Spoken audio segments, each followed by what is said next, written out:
Di tengah perdebatan terkait kandungan etanol dalam base fuel Pertamina sebanyak 3,5% yang membuat batalnya SPBU swasta membeli BBM dari Pertamina, pemerintah berencana akan mewajibkan campuran etanol 10% dalam bensin.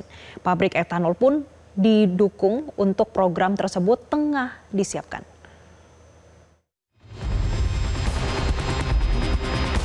Bahan bakar minyak Pertamina belakangan menjadi sorotan karena mengandung senyawa kimia etanol. Adanya kandungan etanol sebanyak 3,5% dalam base fuel Pertamina yang menyebabkan BBM swasta batal membeli stok BBM dari Pertamina di tengah kekosongan stok BBM. Namun kabar terbaru, pemerintah melalui Menteri Energi dan Sumber Daya Mineral Bahlil Lahadalia mengungkap akan mewajibkan campuran etanol 10% ke BBM jenis bensin demi menurunkan dampak emisi karbon serta ketergantungan impor bensin. Industri etanol dalam negeri pun disebut akan dikebut dalam 2 hingga 3 tahun ke depan. Meski demikian, Bahlil memastikan bahwa mandatori S10 tidak akan diterapkan tahun depan. Dia menyebut hal itu perlu dipersiapkan dari segi bahan baku dan pengolahannya. Secara global, kebijakan biofuel kini diterapkan di lebih dari 70 negara. Pemerintah Indonesia melalui Pertamina mulai memperkenalkan kebijakan pencampuran etanol dalam BBM. Namun langkah ini sempat menuai reaksi dari sejumlah SPBU swasta seperti Shell, BPAKR, dan Vivo yang menilai kandungan etanol dalam base fuel Pertamina berpotensi mempengaruhi kualitas bahan bakar.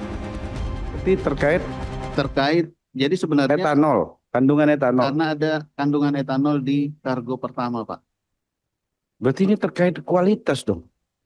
Iya. Ini ribut lagi pasti publik. Tahu bahwa yang dipaksa beli itu barangnya yang nggak dia. Kayak saya lah kan. Betul. Saya pengen nasi Padang. Tapi dikasihnya pecel lele kan, kira-kira gitu kan. Walaupun saya suka pecel lele kan, gitulah. Tapi lagi hari ini kan saya harus jualan lagi. Ini rame di publik, pasti rame. Dan ini pasti rapat ini. Penolakan itu menambah keresahan publik. Kekhawatiran pun merebak, apakah pencampuran etanol bisa memunculkan masalah jangka panjang pada mesin kendaraan konsumen. Pengamat otomotif Fitra Eri berpendapat bahwa pemerintah harus menyediakan base fuel yang sesuai dengan permintaan SPBU swasta. Nah, mungkin pemerintah juga menyediakan base fuel yang sesuai dengan permintaan dari SPBU swasta. Tentunya tidak bisa dipaksa tanda ketik untuk menerima base fuel yang tidak sesuai dengan spesifikasi mereka. Karena nantinya bahan bakar yang dijual di SPBU akan seperti kualitas yang mereka tentukan. Nah, disitulah makanya saya pikir bahwa pemerintah juga memang harus memikirkan ekonomi secara makro, tapi juga harus fair secara... Etanol merupakan fermentasi bahan nabati seperti tebu, jagung, atau singkong.